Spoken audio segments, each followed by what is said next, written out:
Suns fans, this is Suns Latest. I am Rich Rubin. As of this recording, we have 849 Sunscribers, not subscribers, Sunscribers. When you join us here at Suns Latest, you become a Sunscriber, much better than a sub. So thank you very much. Thank you to FanArch as well. This quote sent in by Hammer Don PHX. The quote is from Winston Churchill. Pretty smart guy. Success is the ability to go from failure to failure without losing your enthusiasm. That is a heck of a quote, and that's just a testament to being consistent and working at something, even if it doesn't click right away. I'm reminded of a lot of things. Kareem Abdul-Jabbar on the playground when he was in 4th grade working on the skyhook, which became the most potent offensive weapon in the history of the NBA. You know he wasn't good at it when he started, but even at that age, he understood you have to stick with this, and you have to be enthusiastic about it. You have to know that there's going to be a payoff, but you also have to stay in the moment and not get ahead of yourself. When I started this whole blog with FanArch, I couldn't figure out all the stuff to do to get all these little things. I'm not very technically sound, and it took a long time for me to figure out how to make this page. Seriously. But my enthusiasm for it, and even though sometimes I was told, hey, maybe this isn't for you, and I said, trust me, I really want to do this, and I'm really going to have fun doing it, and we're going to have a good time doing it. My enthusiasm never faded. So, hey, little pat on the old back there. All right, so moving on. Not a ton of news, but happy birthday to Devin Booker. I am so sorry. It was Thursday, and he turned, he's 30. He's so old now. Totally forgot. Book is now 30 and absolutely in his prime, and we're going to get to that. The incredible Ja Morant, who, man, if there's a more frustrating superstar in the NBA, I don't know who it is. Ja Morant still making bad decisions. He told reporters to, quote, go ask the coaching staff about why he sucked during his team's loss on Friday to the Lakers. He had a season-low 8 points, going 3 of 14 from the field. That's not good for him. If he's not scoring, he's not worth a lot, and he's a great scorer. Asked about what he noticed during the game, he said, quote, according to them, the coaching staff, probably don't play me, honestly, end quote. More from Ja Morant. That's basically what the message was. It's cool, end quote. This is not a leader. This is a guy who's incredibly talented, who's not proving that he can get over whatever BS is driving him. I don't get it. Morant is averaging a career-low 28.5 minutes per game. There are people that wanted us to trade Book for Morant. Are you out of your minds? The Bulls are 5-0. Best record, last undefeated team in the Eastern Conference. The Bulls? The Bulls? First time since the 90s when Mike was there. That guy who I and a lot of us wanted, his name is Josh Giddey, averaging 22, 8 and 8 on 48% shooting and 45% from three. Just dropped a career high 32 against the Knicks. Let's let it go. And let's look to happier news. In 17 minutes, Deandre Ayton had 9 points and 0 rebounds in the Lakers win Friday against Memphis. To be fair, the 2 previous games, DeAndre was around 2010, and like one game I think he had like 17 rebounds. So, but that's what he is, and he'll break your heart every time because you watch what he can do, and then how can you be a starting center at 7 feet, 250, play almost 20 minutes and not get a single rebound? And he goes back to doing that and watching and like, huh? What? Oh, video games? What? Oh no, this is the real thing. And that is the DeAndre Ayton report. I'm thinking of doing a whole segment called I Hate DeAndre Ayton, or it's like, and what did DeAndre do today? And we'll just either have a, he did this, or we'll just have nothing and move on. I'm not really sure, but I am pretty sure about the fact that it was really fun watching the Suns play against the Jazz in the opening game of the NBA Cup on Friday with a floor that hurts my eyes. Oh, also, apologies for not recapping last night's game against the Spurs. I ran out of time. We're going to recap the Spurs game tomorrow on Tuesday. Suns win 118-96, a resounding victory, and get back at Utah. We are 2-4. We snapped the 4-game losing streak. Devin Booker, who some people said we need to trade him, and some people have said, you know, Book's really not that good, and he's not good if you don't have this, and he's not good if you don't have that. Yeah, Book's line, 36 on 13 of 23. 6 for 9 from 3, 9 assists, 6 rebounds, 4 for 5, free throws, 1 turnover in 39 minutes. Book with 5 30-plus games, most ever by a Sun through the first 6 games of the season. He is absolutely unstoppable.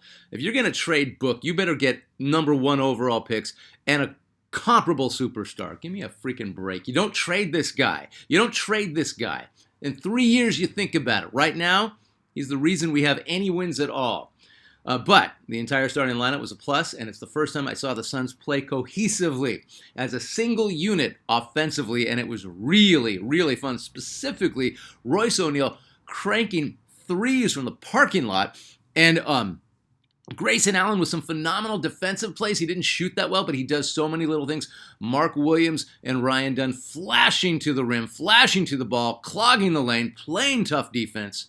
Oh my God, 25 minutes from Mark Williams, 9.7 rebounds. Pedestrian numbers if you watch the game, but it was his best game of the season as far as I was concerned. First time I ever saw him move without being preoccupied, without wondering, without he's so fluid for a big dude. You see why the Lakers wanted him last year. You see why the Suns believe that with our training staff, we can make a center out of this guy. He had 2 blocks, and they were emphatic and dramatic and badass, clog the lane, altered shots. The things that don't show up in the stat sheet, Mark Williams did, which proves even more. If he's not getting 20 points and 10 rebounds, he's still an incredibly effective center. And I hope to God he stays injury-free, because it was really cool to see that he can do so much more besides rebound and score. If that guy keeps doing this, we got an all-star on our hands. Mark my words. If he stays healthy, he keeps this up, we got a all-star center on the Phoenix Suns, and that would be nuts. Jazz center, 7'4", Walker Kessler, who is solid. Very good, savvy player. He had a game-high 13 rebounds, but he only had 4 points, and he did not shoot that much. Why? Because Mark Williams was guarding him, and the Suns played a lot of good scheming team defense, and that was really cool to see as well. As I said, offensively and defensively, Suns played very cohesively, like they kind of knew where everybody was supposed to be and what they were supposed to do. Utah shot 37% from the field, 32% from 3. Suns can play defense. They just have to continue to trust the schemes that Coach Ott is giving them, and Coach Ott is figuring out rotations and who should and who shouldn't get more minutes at certain times of the game. He's figuring out matchups. I'm not saying it's all coming together, but you can see it. You can see it forming. When they're on, it's a good team, and it's a tough team to beat. Did anyone notice Ryan Dunn flying everywhere? He was everywhere. 13 points, 10 boards. He's got to stop shooting so many threes. He was 1 for 7. I'm positive with Dylan Brooks out with a groin issue, Coach Ott has told Ryan Dunn, hey, look, let it fly if you think you got it. Like remember before we talked about you don't shoot unless you're at the basket or if you're wide open for threes. So he was 1 for 7, must improve his 3. He improves his 3-point shooting. We have Mikal Bridges Jr. all over again, and just as effective a defender. I know that's sacrilegious to say, but he is a phenomenal defender. Think about 3-point shot. Think about Ryan Dunn's 3-point shot. It looks on target.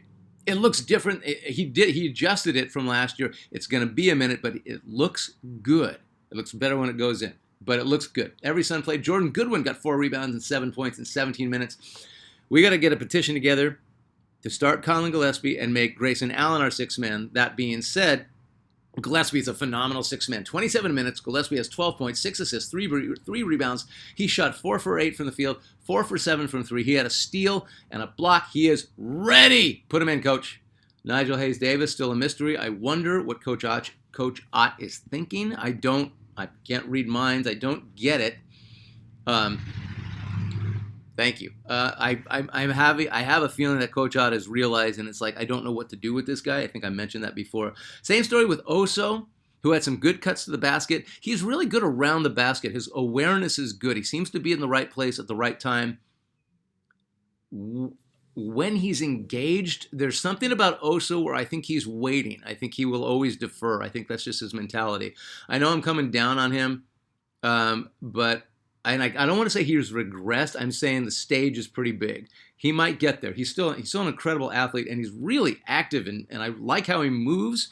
I want to see his head get there, and I want to see him get a little screw you attitude. I'm Oso, and I'm going to dunk on your head. Fleming got 1 minute. When rookies screw up, they get pulled immediately. That is how it goes with rookies. If he did that, I didn't see it, and I've been watching highlights, and I've been watching everything. I didn't see Rasheer Fleming do anything wrong, so I didn't see it. We shot 47% from the field, 35% from 3. Dunn and Allen missed a lot of threes. 83% on free throws. Let's keep it there. We got out-rebounded 48-44. But I can live with that. See what good defense gets you. And also, we shot pretty well. Good win. I'm really excited to see how Mark Williams progresses. I'm very excited about Williams and Dunn. They are getting better every single game. Apologies for not covering the Spurs. We're going to get to it tomorrow. All right, let's get to your comments. I'm still pretty happy about the win over the Jazz. That was just fun, and I like it when you just lost to a team, you play them again pretty quick, and you get them back, and you beat the snot out of them, and that feels pretty good. All right, let's get to your comments. Nevetsa, Mark Williams is the screener Book needs. Mark Williams doing a lot of things that don't show up in the box score. Seemed to really click towards the end of this one, and get Book the separation, get his shots off. He'll be what we want a DA to be if he can stay healthy. Absolutely. Knocked 887. Let's go Suns. Absolutely, let's go Suns. The catalog. Tom Chambers should be the next hustler. Tom Chambers was an All-Pro All-Star. He hustled, but was he a gritty player? Underrated defender. There's a lot of guys that Chambers played against who today say it's ridiculous that Tom Chambers isn't in the Hall. I don't know. What do y'all think about Tom Chambers as hustler of the day? I mean, he's a top 15 Sun of all time. Huh. I don't know. I mean, does he fall into that category or does it? I don't know. You let me know. Hammered on PHX. Hello again. I'm just going to say it. This became a referee game. Oh, this is the Utah game. Or the Memphis game. This became a referee game in the first half. Our guys should have been rewarded with a win for that effort. This is the Utah game, the first Utah game, not the other night. I agree that Hayes Davis doesn't deserve these minutes, but I keep thinking he's going to go off, and we're going to see what kind of offensive talent he really is.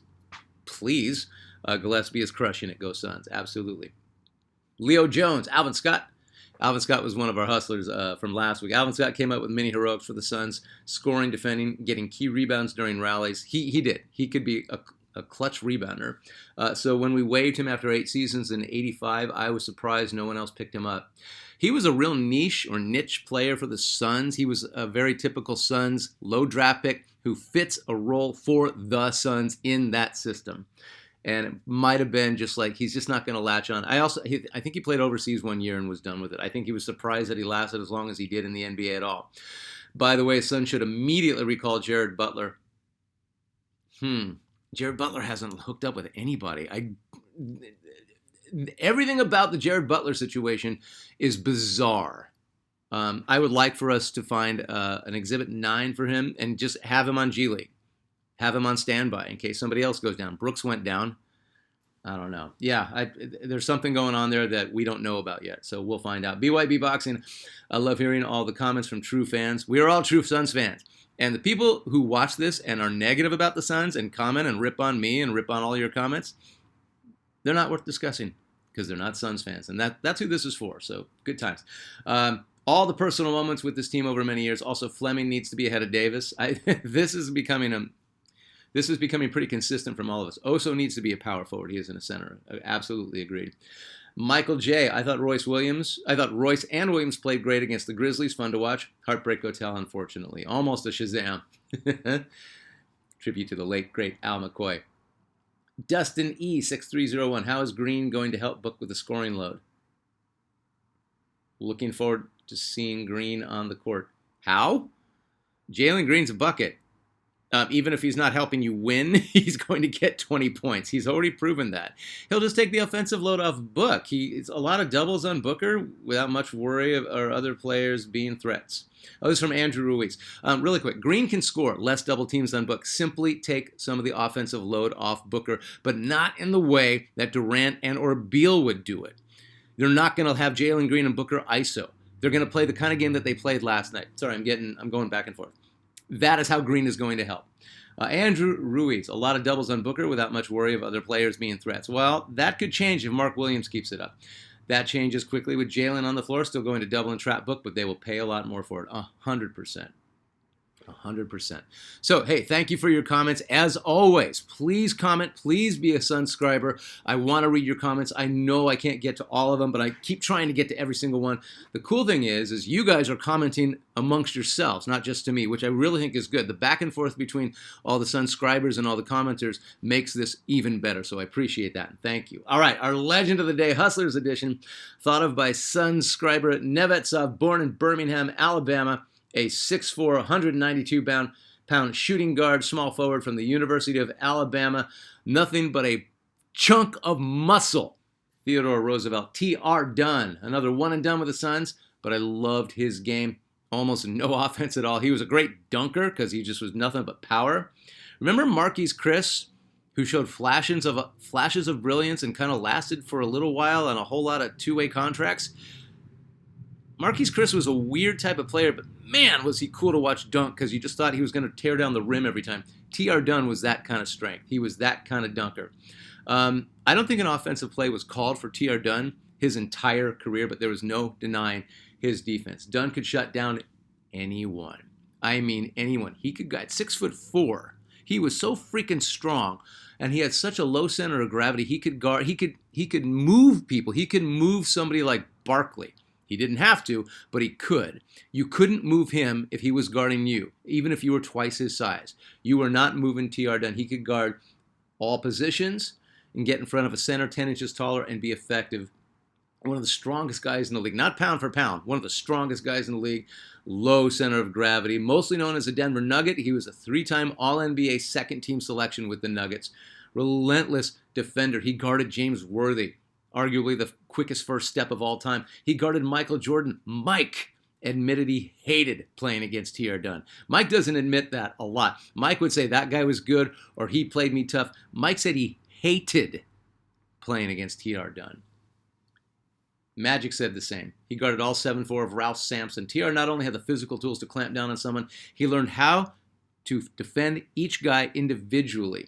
He responded to the first couple of times he'd play him, and then he'd come up, like, you know how like an offensive player, I got to add that to the bag, or he learned a step back three, or he learned a reverse dunk. He learned how to use his right and his left. T.R. Dunn would do the same thing, but with defensive schemes. That's how intense he was. That is how good of a defender he was. That is what kept him in the NBA for 13 seasons. He would figure out other things that the guy he was guarding would do, and he'd take that away. Hence Michael Jordan and Magic Johnson going, I don't want to play this guy. He said on the Crimson Defender podcast, some guys would shut down if you got physical with them. Some would charge harder if you tried that. He said Michael Jordan would charge harder if you tried it physical with him. He would charge harder if you got in his head verbally, like Gary Payton tried to do. T.R. Dunn didn't say a thing. He would figure out a way to take away what Mike wanted to do before Mike got to do it. That's why Michael Jordan hated playing against him. Others just needed space to be effective. He was good at being a preventative defender, just not letting you get to your spot. So it wasn't just up in your grill. He would get to your spot before you got to it, knowing you were going to go there. This is how cerebral he was as a defender. Did not let his man get comfortable. He was that effective. Arrived in training camp in shape his entire career. Remember we talked about with the Alvin Scott Hustler of the day? Alvin Scott, a lot of guys would come to camp in shape, and then they'd have to get into playing shape. His teammates all swore. T.R. Dunn arrived in playing shape. He was an absolute freaking specimen, one of the best rebounding guards for his whole career. He was a Sun in the 88-89 season. I always think that these hustlers played longer because these are the guys that I was fascinated by, a guy who didn't need to score to be effective. 13 NBA seasons, never averaged more than 8 points per game. What does that tell you? Invaluable defender in shutting guys down. He was a starter for the Nuggets forever. In 01, he became an assistant coach for his school in Alabama, head coach in the WNBA for the Charlotte Sting the year before, assistant coach after his playing days with the Wolves in 2011, most recently with the Rockets in 2016. I'm assuming he's retired, living the life of a legend in Alabama. He is revered in Alabama. T.R. Dunn.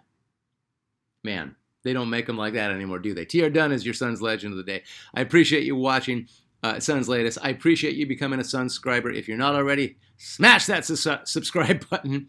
Do what you want. But I appreciate you watching. I appreciate you commenting. We will have Spurs Suns coverage tomorrow on tomorrow's Suns Latest. I'm Rich Rubin. Appreciate you watching. Thank you.